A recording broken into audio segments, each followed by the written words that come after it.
the biggest compliment I could give it, it's like driving a normal car, if not better at times. The acceleration, the torque is particularly good, really smooth, really quick, pulling away, overtaking, really nice.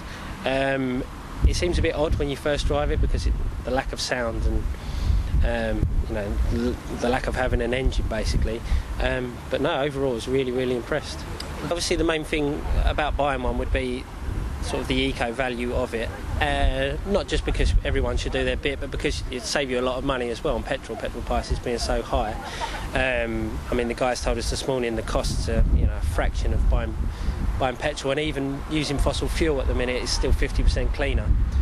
Today we've had a much more realistic drive. We've driven 100 kilometres or so, and it's been a really interesting experience to see just how viable a car it is, because I think everyone has this perception of electric cars. They're fun little things that go through cities and don't go very fast and are a bit boring. This is a normal car.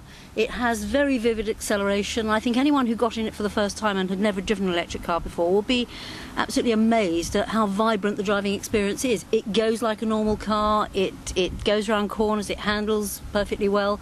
It's just really rather quiet and a sort of smooth, calmed down, normal driving experience. Today, so far, we've driven the car about 70-80 kilometres, and for the first time driven it on the motorway, and it easily holds the motorway speed, which is 120 kilometres an hour. Uphill, downhill, even going up some of the fairly steep inclines, 120, 125, it was easy, no problem at all.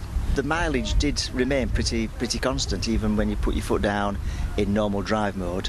It didn't seem to have much effect, and I thought it would do, but it didn't seem to.